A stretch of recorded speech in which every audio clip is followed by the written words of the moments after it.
안녕하세요. 금융아침마입니다. 자, 우리가 대출을 이용을 하지 않으면 좋겠지만 어쩔 수 없이 대출을 이용하게 되는 경우가 종종 발생이 되죠. 자, 그런데 이게 은행권의 저금리로만 끝나버리면 그나마 다행인데 뭐해서 하다 보니까 이금융권의 대부업체까지 이제 고금리까지 다 이용을 하게 된 거예요. 도저히 월급으로는 해결을 할 수가 없어요, 이거. 그래서 어쩔 수 없이 정부에서 지원해주는 개인 회생을 신청합니다. 개인 회생, 저는 본인 급여로 대출을 갚아나가기 어려운 분이라면 개인 회생 많이 추천합니다. 마음 편하게 그냥 매달 이 월 납입금액 상환 때문에 스트레스 받느니 이래도 생활비 안 나오고 저래도 생활비 안 나온다면 차라리 스트레스라도 덜 받는 개인회생을 신청하는 게 훨씬 낫죠. 자, 어찌됐든 개인회생을 신청하고 난 후에 3년 또는 이제 5년이 지나면 면책을 받게 되죠. 그런데 중요한 게 이 개인회생 중에 또 대출을 이용하시는 분들이 생각외로 굉장히 많습니다. 자, 그 이유가 뭘까요? 개인 회생 이전에 쓰던 제 생각에는 버릇이 남은 거죠. 안 좋은 버릇이 되겠죠. 아니면 뭐 당연히 정말 필요해서 어쩔 수 없이 이용하신 분도 계시겠죠. 근데 그런 분이 있는가 하면 제 생각처럼 나 이거 정말 필요해서 살려고 돈이 없으니까 대출 받은 거예요. 필요해서 살려고 아니라 돈이 없으면 안 사야 돼요. 그 생각으로 개인회생 면책까지 받았어야 되는데 그렇지 못하게 된 거죠. 아니면 말고.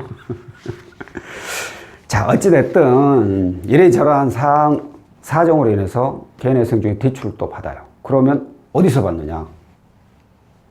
뻔해요. 개인회생 중에는 저기 이자 높은 곳, 대부업체라는 곳, 거기서 받고, 또 뭐 일부 저축은행, 금리 굉장히 높은 저축은행이 있어요. 개인회생자를 타겟으로 해서 대출을 해주는 저축은행, 비록 이금융권이라는 탈을 썼지만 금리는 대부업체하고 비슷합니다. 그런 곳에서만 이제 대출을 받게 되죠. 그러면 면책을 받았어. 어떻게 돼? 내가 개인회생 신청할 때 대출은 다 이제 없어졌겠지만 문제가 개인회생 중에 또 받은 그 대출의 문제가 또 되는 거예요. 이건 미칠 일이야. 이자라도 낮으면 몰라. 고금리. 갖고 있는 거 다 고금리 그냥. 회생 중에 받은 거. 이거 이제 어떻게 할 거야, 이거? 답답해지죠, 이제. 자. 그러면 그 대출을 또 어떻게 해야 되느냐? 당연히 저금리로 대안을 해야겠죠. 그냥 가지고 있으면 안 돼요. 근데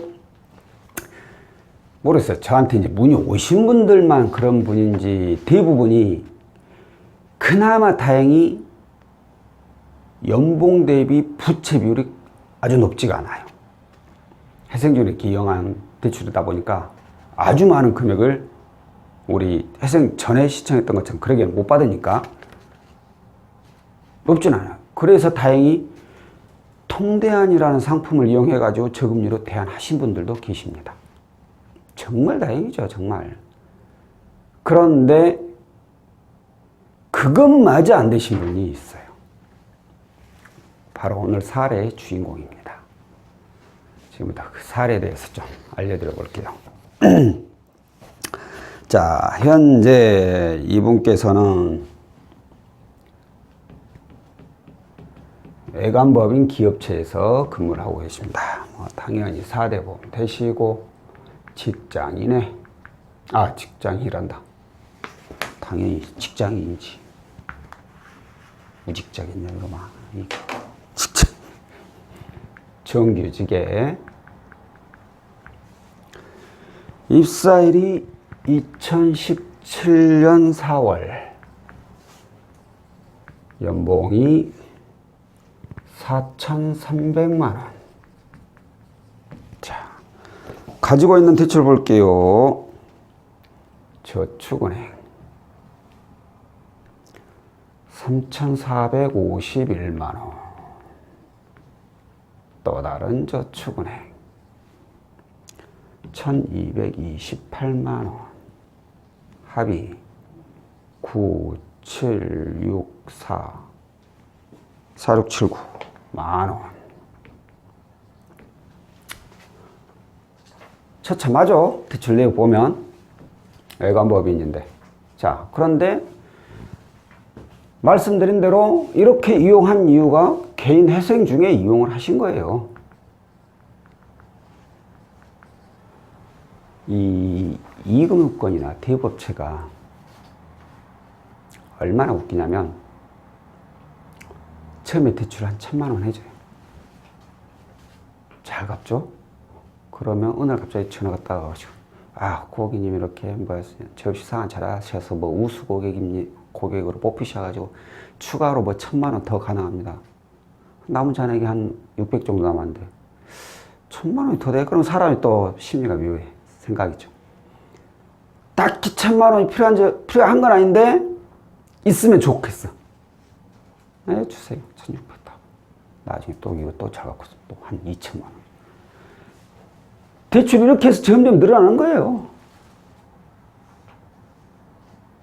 이러면서 이제 고금리 구렁텅이에 빠지는 거예요, 이제. 헤쳐나오기 힘들게 돼. 금융사도 좀 나쁜 놈들이에요, 솔직히. 이금융권. 아니, 이금융권 다 나쁜 건 아니고, 이런 놈들이 나쁜 놈들이야. 잘 갚는다고 또 받으라고. 아, 또 받으 잘 갚았으니까 또 받으라고 할 때는 이자라도 은행 이자처럼 낮춰주기라도 하던가. 이자도 또 비슷하거나 차라리 더 높게 받아버려. 도둑놈의 새끼들 아주.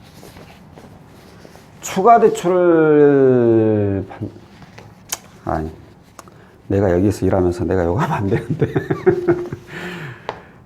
자, 그렇습니다. 자, 개인회생 중에 이렇게 이용을 하게 된 거죠. 자, 그러면 제가 아까 뭐라고 했죠? 이분이 개인회생 중에 이용을 했고 면책을 받았는데 면책을 받으신 게 벌써 1년 4개월 정도. 4개월 됐어요. 자, 면책을 받고 1년 4개월이 지났다면 연봉 4,300이고 부채가 4,600이라면 이분은 통대안으로 해서 이 모든 금액을 다 은행으로 대안을 할 수는 없을지언정 이 대부분의 금액은 은행으로 대안을 할 수가 있습니다. 나머지 뭐 소액 정도야 뭐 이금융권 다시 갈 수는 있겠지만 거의 대부분을 연봉이 4,300이면 솔직히 제가 봤을 땐 거의 뭐 3,000에서 4,000 사이는 은행에서 나올 수 있어요. 근데 이분은 통대안을 이용을 못 하셨어요. 왜 못 했을까? 이제 정말 답답한 일이 생기게 되는 거예요. 연체 이력. 이건 빨간색으로 적어요. 빨간색으로.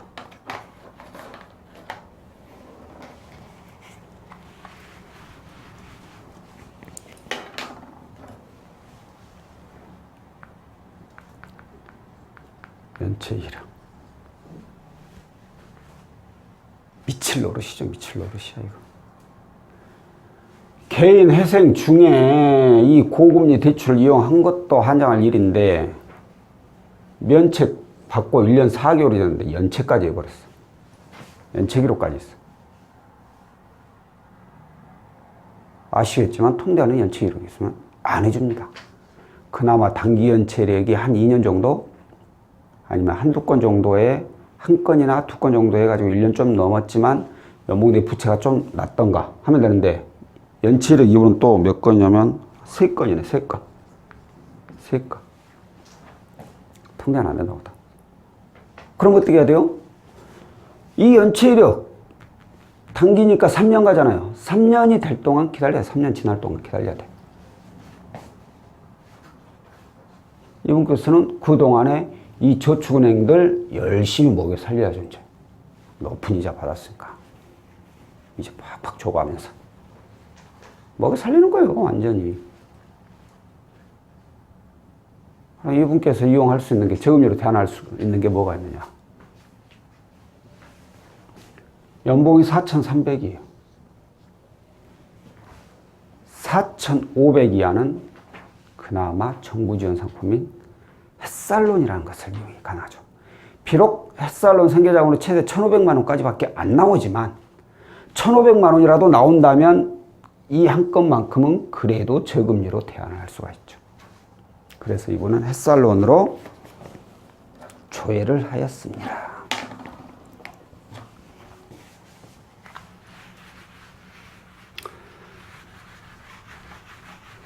저는 솔직히 햇살론이 안 나올 줄 알았어요.